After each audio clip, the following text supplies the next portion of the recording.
David Hanna, for all the lovely lectures.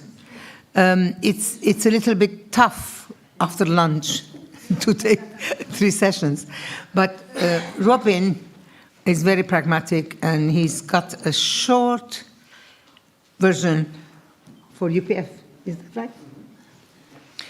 Okay, Robin, most people know, is Secretary General of UPF, and he is a very hardworking man, and also has a beautiful family.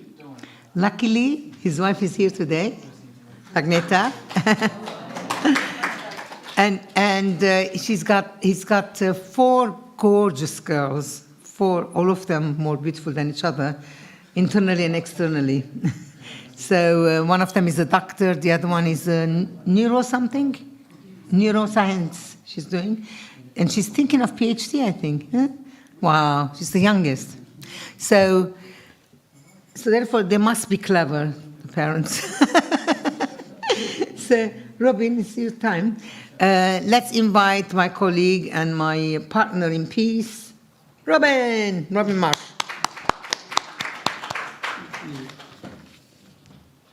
Do you want another one? I have a black. Don't worry. It's fine. It's on Raymond's desk. Okay. How are we? All right. Okay. I'll leave it here. Got it. Great. Thanks. Actually, I used to be a coffee addict for like five times a day, maybe more. Now I'm one cup a day, and the rest is lemon water, which is really good. So, Global Network of Peace Builders, Universal Peace Federation. In essence, that is really what we are at best. Coming together, bringing the idealistic people, the people who have a mind to want to make a difference, bring them together to cluster around various issues and causes. Usually like a wound in the body, once something is damaged, then naturally all of the white blood cells, they come there to start healing. So in the same way, NGOs, idealistic people, coalesce around problems where there's conflict, where there's difficulty, where there are things that need to be resolved. Quite naturally, people come together. So, the global culture of peace, this is Father Muntz, who's the founder of Universal Peace Federation, together with his wife, says the future world will be a new culture of heart, a world of true love where everyone lives for the sake of others. It will be a world of interdependence, mutual prosperity, and universal values. In the future, we have to live the dream of one global family, in which we are all brothers and sisters. This is an amazing ideal. It's a transformative ideal. And it's something which accumulates. The more the world goes in a particular direction, the more it accelerates. There may be friction, there may be difficulties, because once you start going in that direction, then the people who enjoy where they are at the moment, they won't like it. And sadly, we've seen so many examples of that. But this is an amazing ideal. The idea of, you invest in something without even thinking of a reward. It's really living for the sake of others. And according biblical verses, I know say, your next generation, etc., will be blessed. But it's not only biblical verses, it's other traditions as well say the same thing. It brings a cumulative wave of blessing. if we live in this way. But also, this world of humanity is an amazing thing. A few days ago, we went to month in Parliament, and I think there were two people who were from white backgrounds, but it was wonderful. I really enjoyed it. And I love that kind of thing. And if I look back in different times of my life, I remember one time I was in Mississippi, and we had a little team. We were doing similar work to now. And there was one or two Japanese young ladies in their 20s. And we went to an AME, Black Baptist church minister, who was a bit older. I think his wife had passed away. And we were cooking grits for breakfast. So these Japanese ladies actually were cooking grits and eggs and so on. It was great. It was such a intercultural experience of something so traditional for Mississippi, and bringing these people from the Orient to help. So this idea of being brothers and sisters means we go beyond our boundaries. In this room, we had so many events about the Congo, and I'm so grateful to hear about your project with Congo. Chris, I know you're helping with Charlotte Simon. Charlotte stood here so many times, pouring out her passion, her anguish for human rights for women in eastern part of DRC, or Democratic Republic of Congo, which is supposed to be the worst place for women in the world because of the abuse of human rights in this lawless area. We had events here, we had in Parliament, we had in European Parliament, we had people zoom in from Goma. And it was quite incredible. We met Denis Mukwege one time and so on. I never went to the Congo, but I could feel something through Charlotte. So our mind has to become like this. Our mind is an amazing thing. We can have compassion for people that we've never been there. We've never lived the life they've had. But when they share their story, then we as people, as human beings, we can connect with them mind to mind, heart to heart. So this global culture of peace is something we aspire to, and we're inspired by. So in a global culture of peace, then there is this balance of this interdependence, mutual prosperity, universal shared values. And everything works. It can very easily come into balance.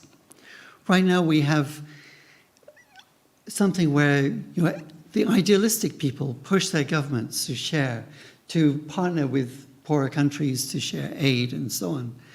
But often it's not quite the right thing, or usually it's tied to development if it's from Britain or British industry, or there's something in there which is not quite right, and it doesn't quite work the way it should, even though many people have shared, this is the right way to do it. Get local NGOs to share what is needed. Get the local communities to explain, how to solve their own problems.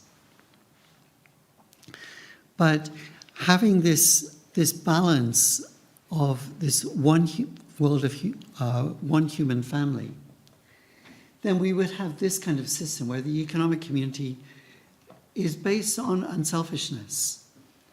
And it's something where there's no excessive consumption, there's no excessive production. Everything is in line, it's in balance. We don't have the overuse of plastic, so we have a problem with plastic pollution. Even though these things take time to work out, everything should be in balance.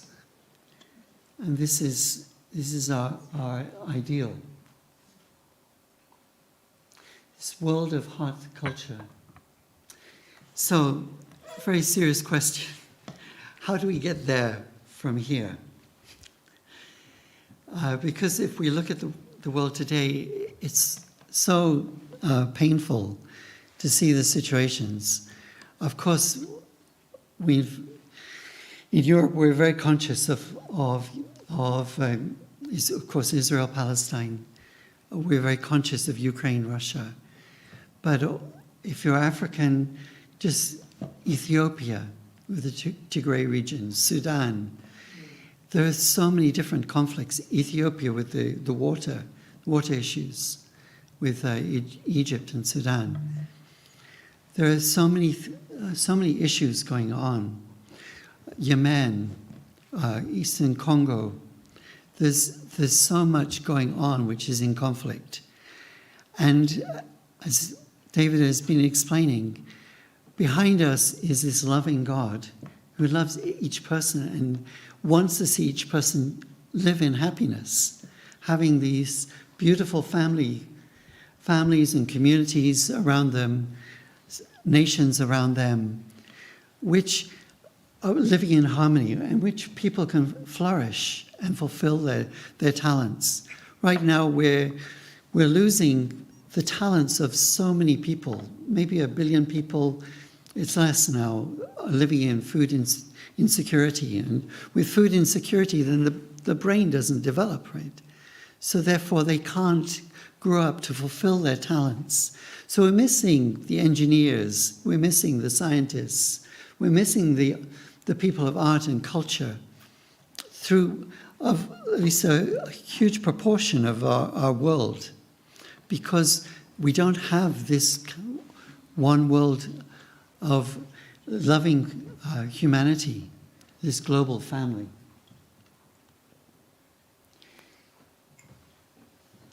This is talking about the UPF model. Oh, great. Great honor and privilege to share a few words with you on this historic occasion of the Rally of Hope to support the heavenly unified Korea through interdependence, mutual prosperity, and universal values. Furthermore, I'd like to offer heartfelt words of gratitude to Dr. Hakja Han-moon for organizing this precious gathering. For the past 7 years, Dr. Moon has devoted ceaseless efforts to bring together stakeholders from all realms of society to seek innovative ways to build a world of peace and to support peaceful reunification on the Korean Peninsula. Her sincere efforts aimed at furthering the cause of peace have led to successful hosting of the World Summit 2020 last February and have given much support for the declaration at the Asia-Pacific Union. Governments alone cannot address the challenges of our time, not to mention COVID-19. The role of NGOs is very important. In this respect, I highly applaud the work initiated by Dr. Hakja Han-moon for setting examples. I believe that the Universal Peace Federation and its broad set of partnerships in the realms of politics, religion, academia, media, economy, arts, women and youth serve as a good model. I believe the Universal Peace Federation will become a cornerstone to build lasting peace around the world and the heavenly unified Korea based on interdependence, mutual prosperity, and universal values.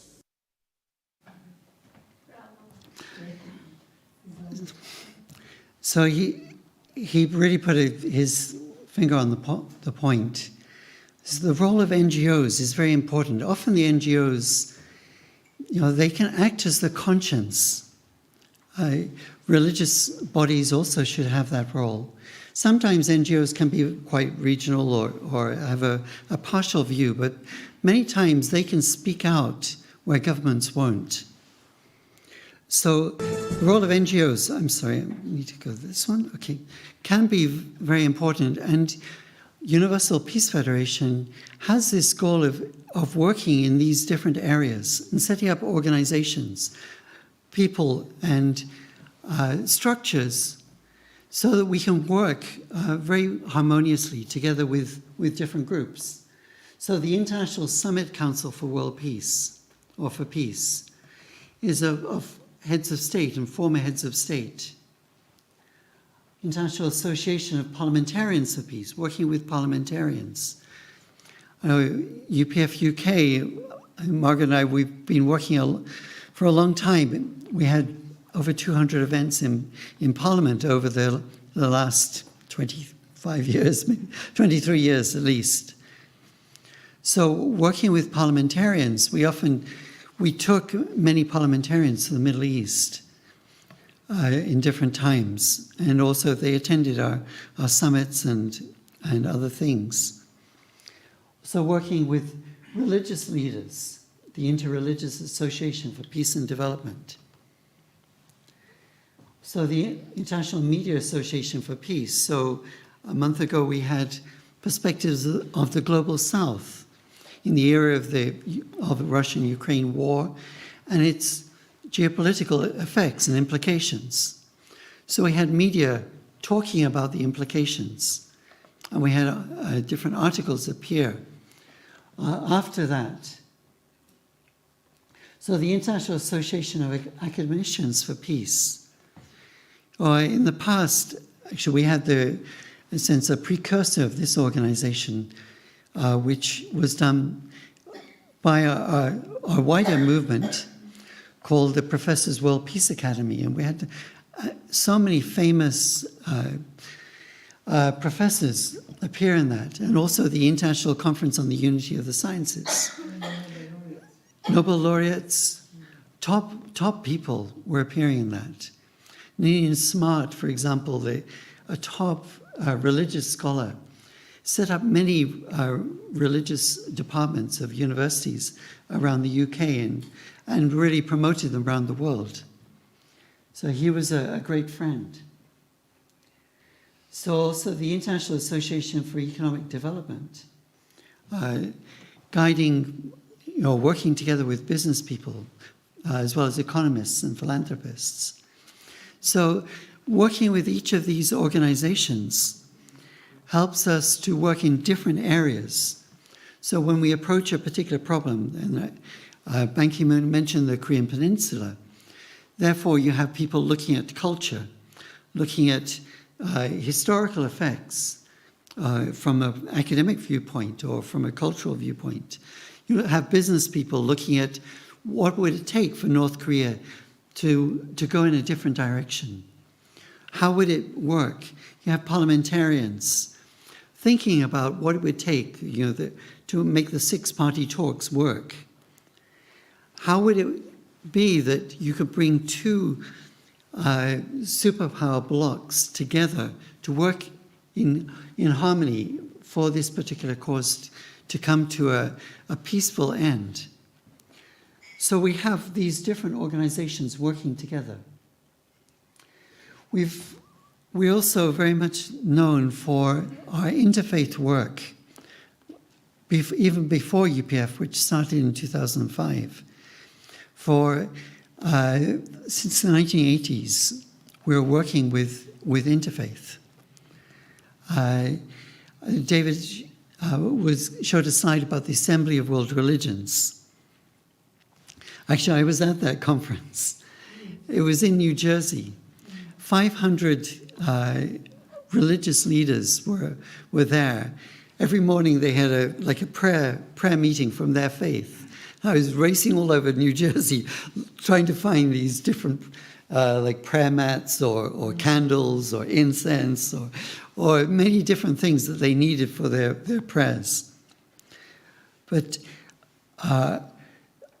actually, when you come together as religious people, This is, I think there was one lady, Data, from Birmingham here earlier. These are also some interfaith events from Birmingham.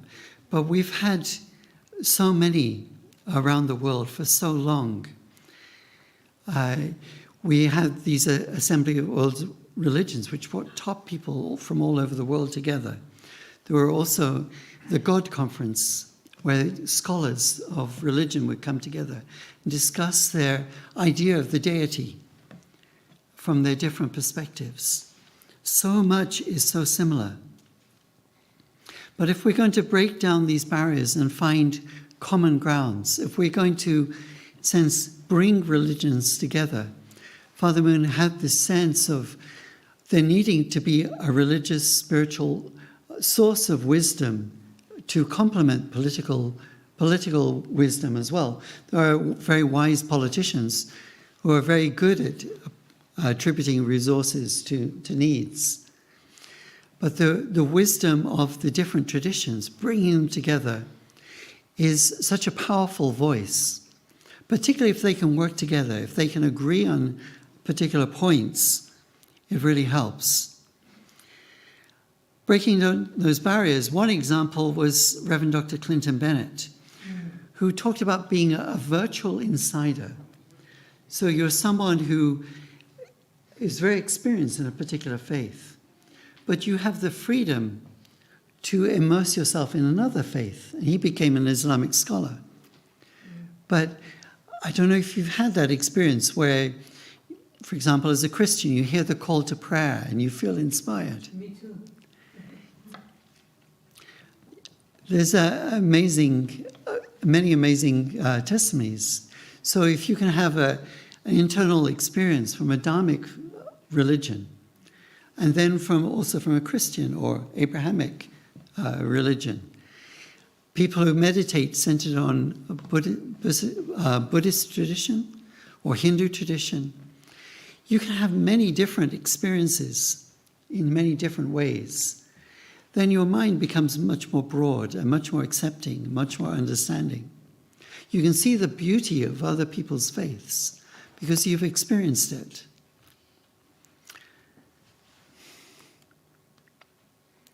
One seminary, the Unification Theological Seminary, was developed on those principles. That I know David, myself, a number of others attended this seminary, and we were trained from professors from different religious traditions, and it was great because we could dialogue with them, understand from them what they were saying, maybe identify things that we could discuss more, and we had maybe some things we had difficulties with. But we could have that experience of being immersed and finding something which is much more broad than our own traditions, and finding the beauties of each tradition. So I don't know if it's this particular one, maybe not, sorry.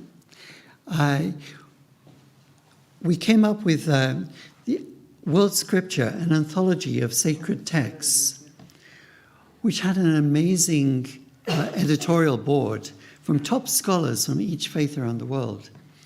And it would take a point like humility or repentance or reconciliation, and it would give key scriptures from each faith.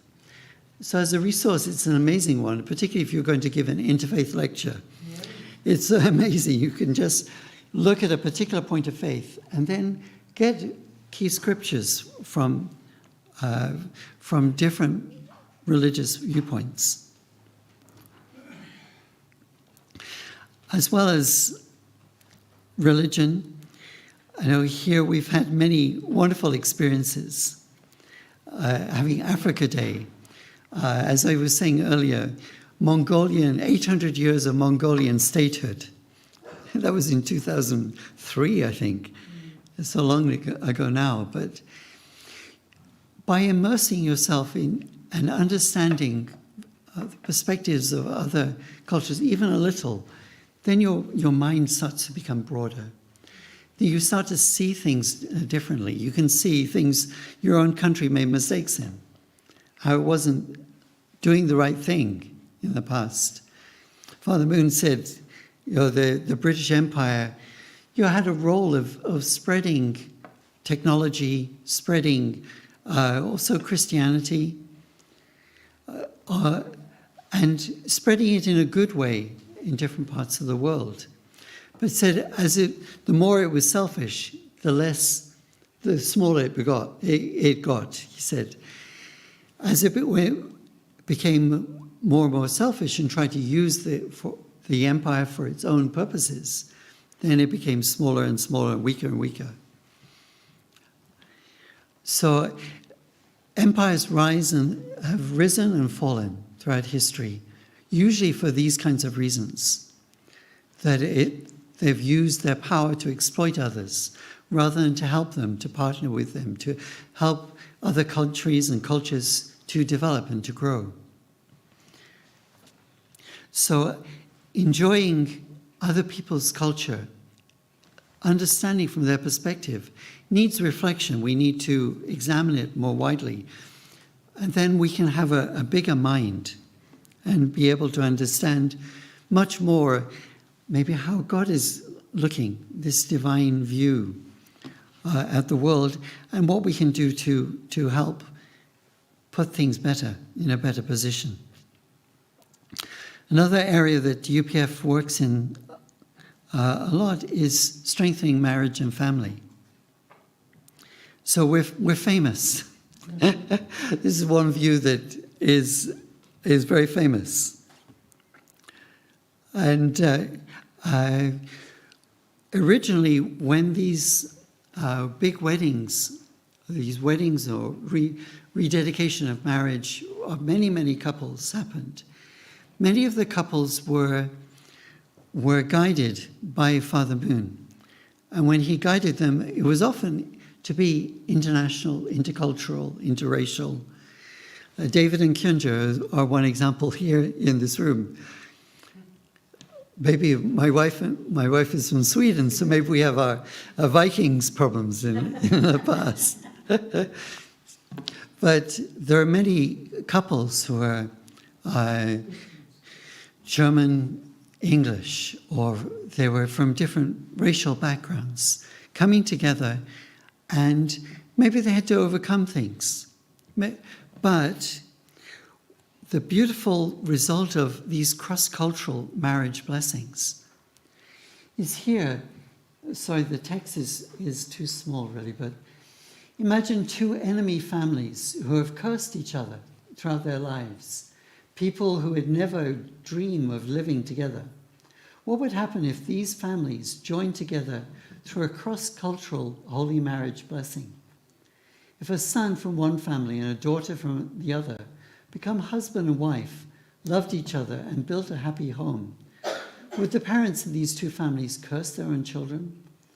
If that son had loved this beautiful daughter, a hated enemy, and she as the daughter-in-law were to give birth to heaven's grandchildren as pure and clear as crystal, the grandparents would smile with pleasure.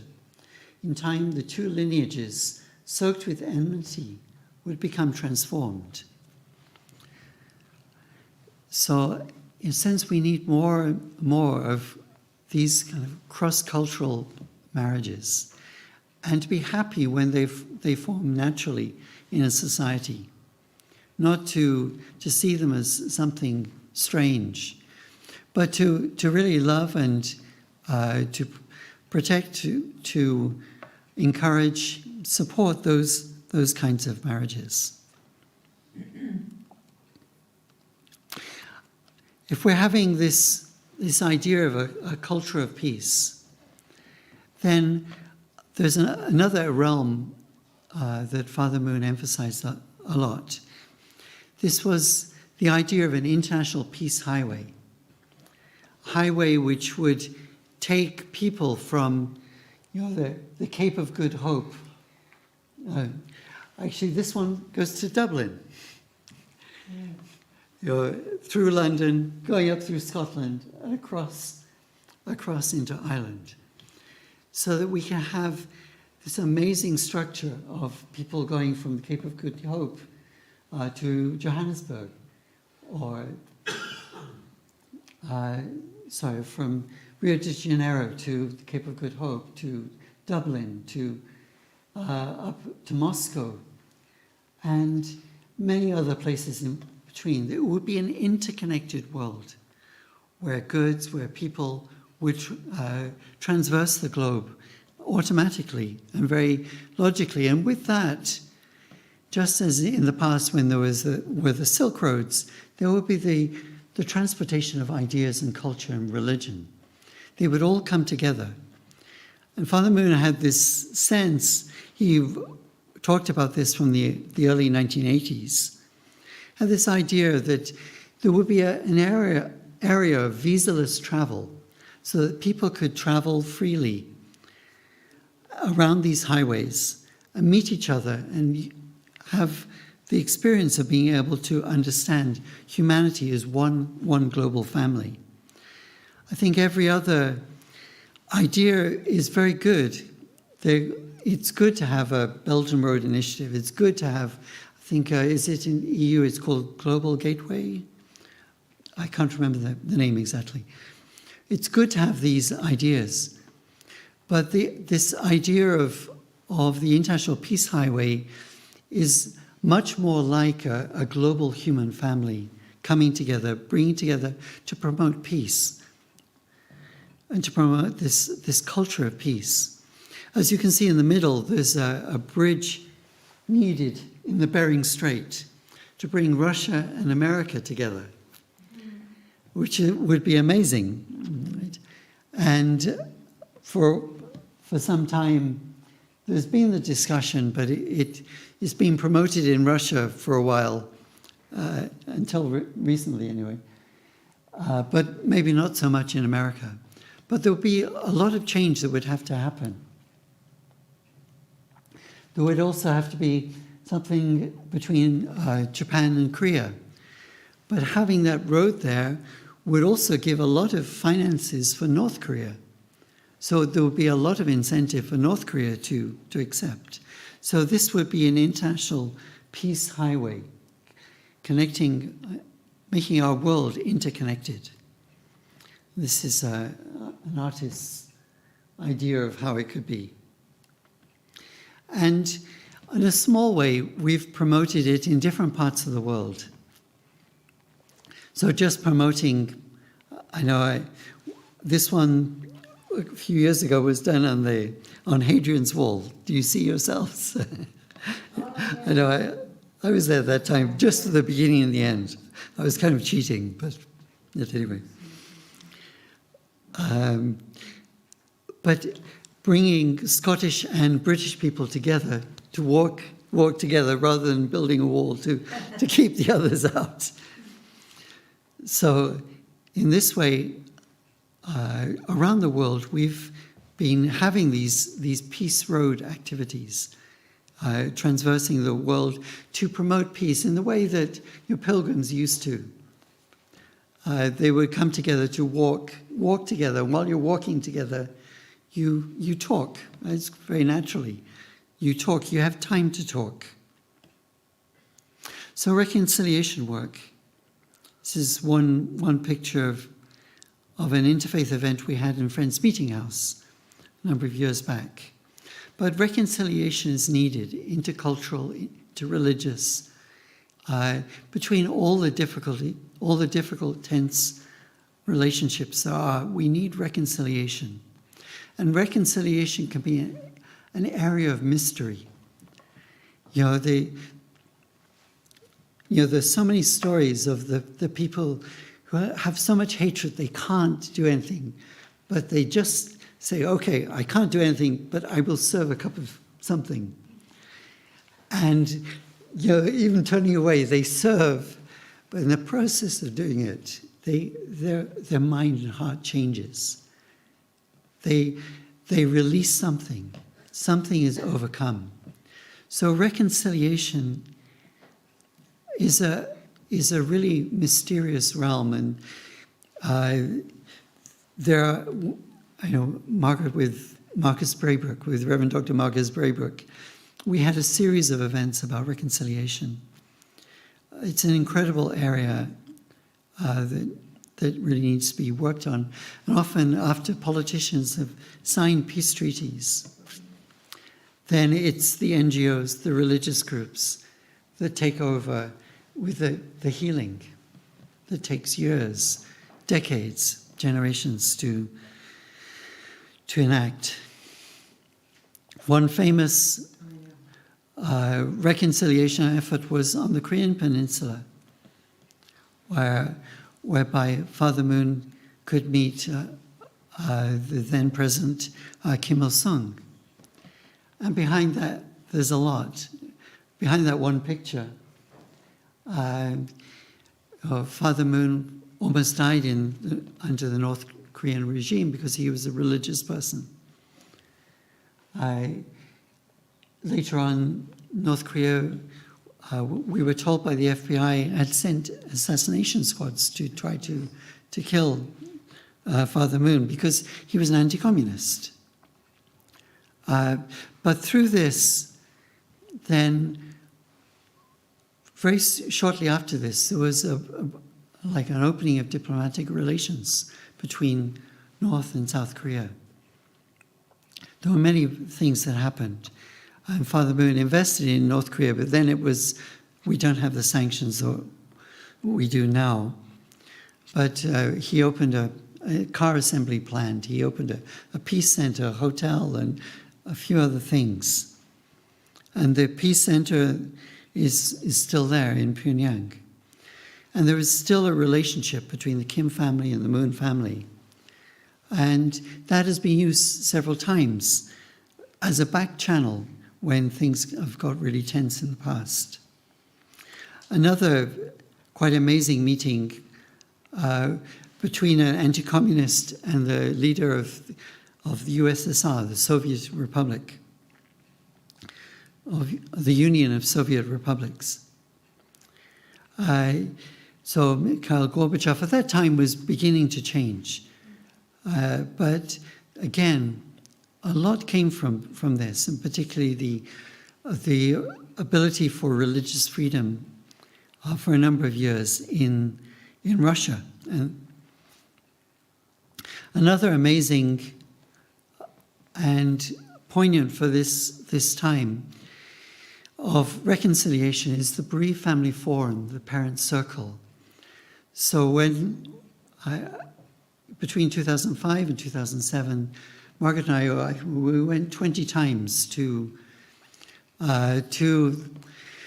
Israel, to Palestinian territories, to Gaza, to Ramallah, or the West Bank. We went 20 times, and we got to know a lot of the NGOs and work with them. And particularly this bereaved family forum. These are Palestinian families and Israeli families who have lost a family member, coming together, rather than seeking revenge, coming together to grieve together, to help each other to heal. And then going as pairs, going to Israeli schools, going to Palestinian schools, particularly meeting teenagers who are soon to be militarized. So Israeli teenagers are soon to be conscripted into the IDF, to meet Palestinians who are soon to be involved in their teenage years, likely to be involved in activities, resistance activities, you could call. So they, in a sense, they would allow those teenagers to understand the cost of what they do, what they might be doing in future. And we often used to have fundraising activities for these groups. These groups have come under a lot of pressure, I think, in these times, but their stories were so heart-moving, and it really showed you the heart of the issue that's ongoing.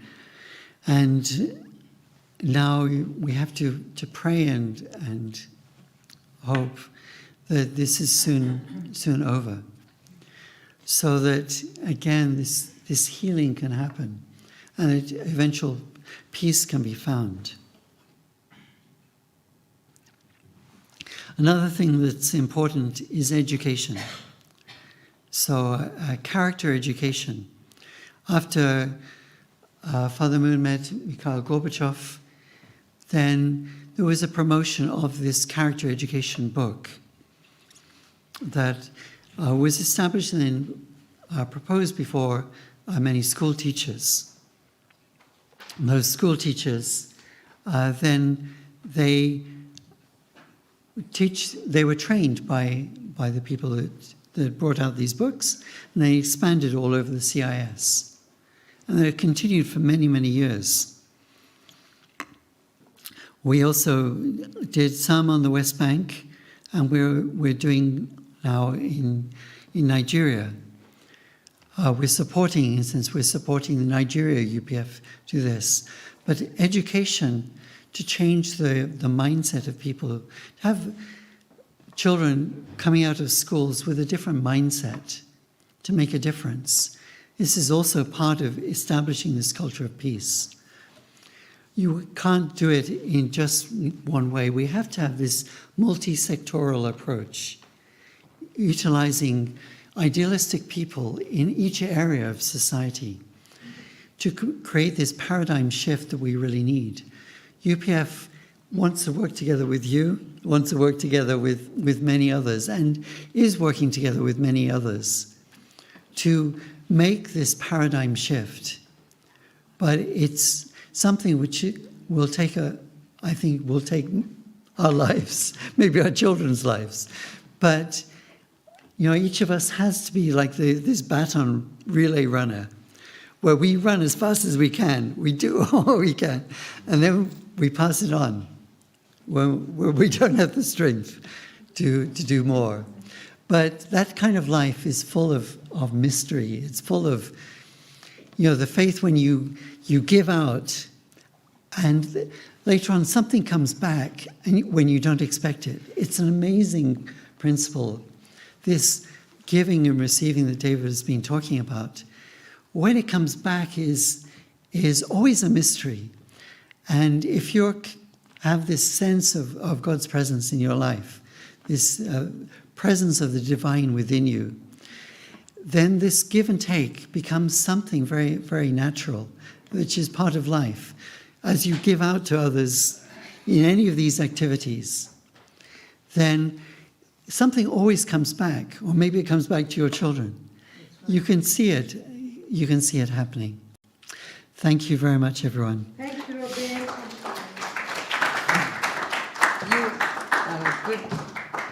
Good time and good many things to do.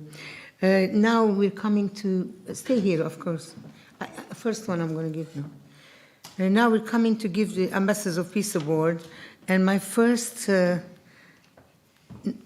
person is not only because she is in a hurry, but because she's a very special person. But she has to go to another meeting. I would say to you, Durdana Ansari is an OBE, is the first Muslim honorary captain of the Royal Navy and a woman. She is an advisor to the High Command of RN. What's that? Royal Navy, sorry. Royal Navy on diversity and inclusion. Prior to that, she was the director of a charity to educate British Muslim women in education, and the project started off only with 100 women. But over the years, period of 8 years, her project managed to educate more than 9,000 women. Give a clap there. For her services to the community, the Queen Elizabeth II has given her the OBE. She worked for the BBC. She worked for the BBC World Service for 22 years as a presenter and producer. Yay, what a lady. And she's been here from morning till now, and she's a champion. Okay, please, Robin, come here now. Yeah, just next to each other. Maybe Robin. I will give it to Robin. Yeah. Thank you so much. This is one of our esteemed ambassadors for peace as well. know. Yeah.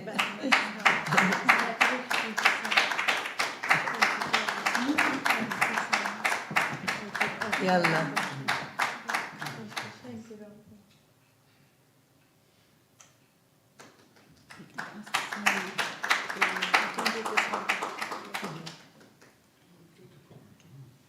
That's all right, you're right.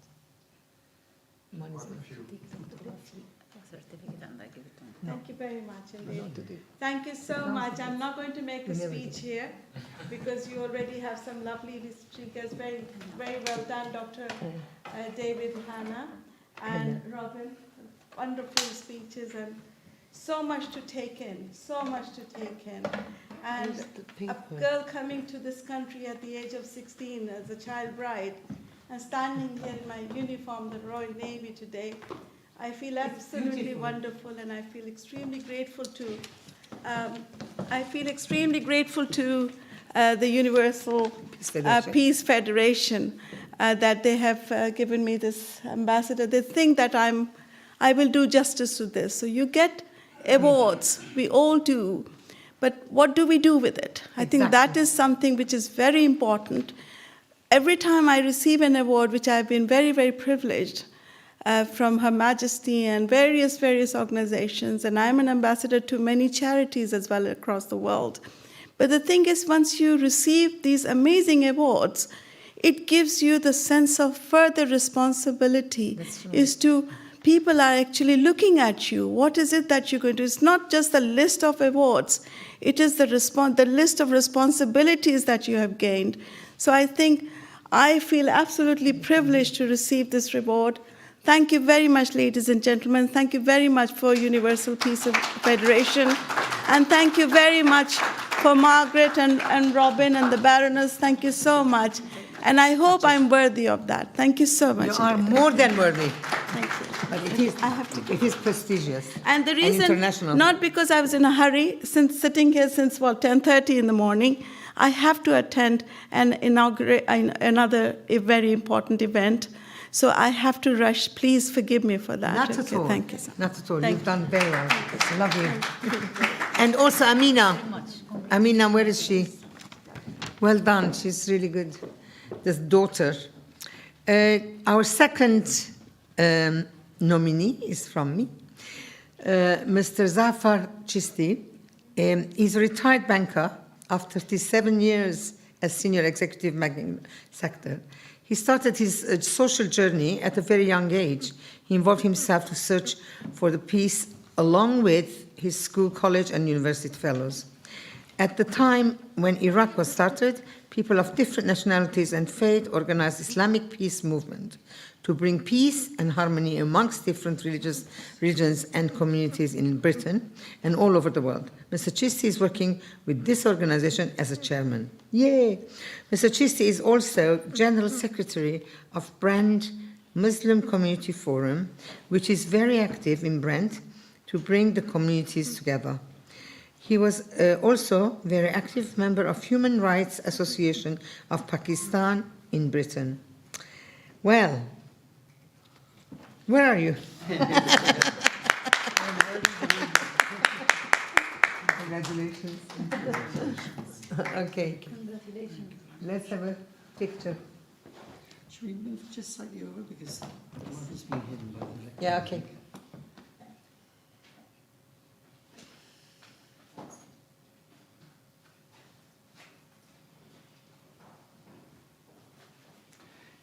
Bye-bye, Amina. Thank you so much.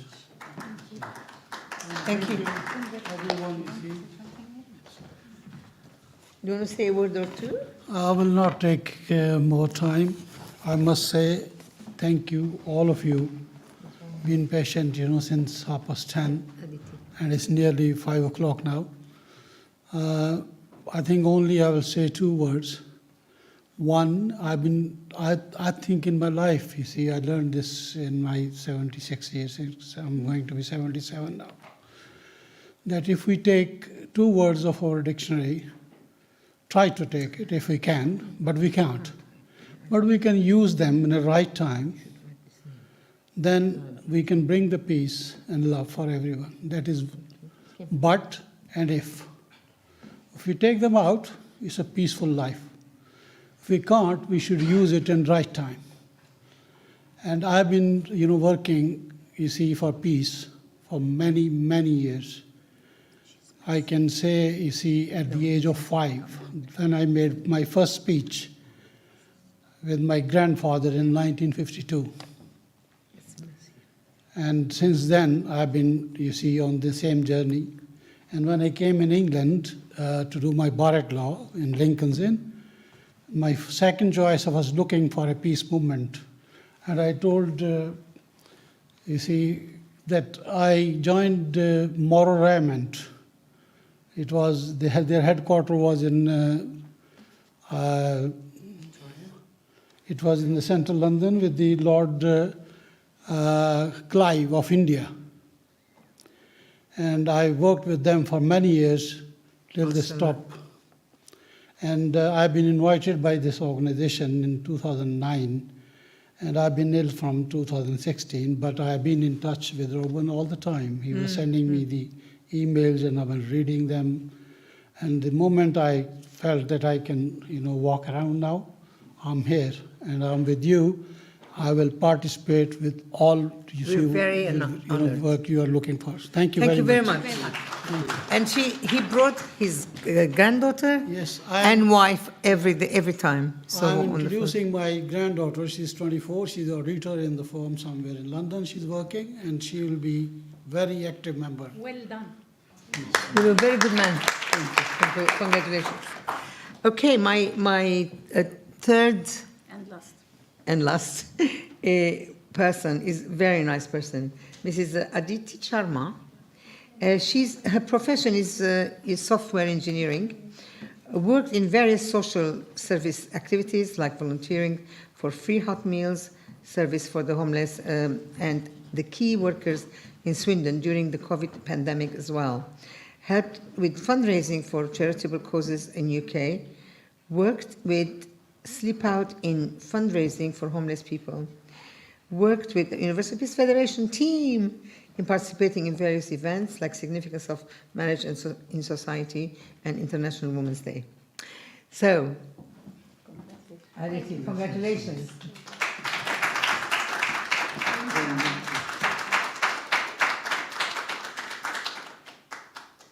Thank you so much. Yeah, say a few words. Thank you, everyone. I think after seeing people who are working from 20 years, 30 years, I feel very small. But just as she mentioned, so we slept out in the December winters just to feel how homeless feel, whole night on the road. And because we were 100, 200 people who slept out, we were able to raise 19,000 pounds as a fund for the homeless people, which helped to build a house for them and for the food and everything. How wonderful. Yeah, so, and the feeling I had, we have to be very empathetic for people. It's not easy. It's not easy to sleep out, especially in winters. And the COVID, we were not allowed to, meet anyone, and we were meeting doctors and nurses who were the most vulnerable people and giving them food and all the activities, and the old people who really wanted medicine, which they can't go out.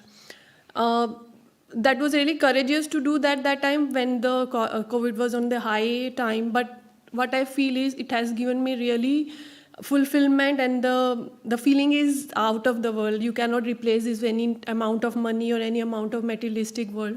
This feeling to help people and bring a change in anyone's life is really good. Thank you, everyone, for this. A girl after my own heart. Thank you so much. Yeah, after her work, she works in London sometimes. After her work, she can come and help me because she's very, very good. Thank you so much. I mean, I don't know what you have to say again. Yeah, we are at the end. Are we? We're at the end. On Tuesday, we have a program here from 6 o'clock, Perspectives of the Global South. Again, looking at the implications of the conflict in Ukraine particularly, but I think it's wider now. But looking from a business perspective and how it's affecting business in the world. Costa should go. Businessman. Thank you very much, everyone, for a wonderful day. Yeah. Let's give a big applause for David particularly. As well as all the people that stayed here from morning till now. Yes, That is well done. very, very good. Thank you so much. Well done. And thank you for Raymond and all the people helping downstairs. David, many people are saying you're a very good lecturer, and I said to them, no, I'm Italian. Do you want to have a group photo?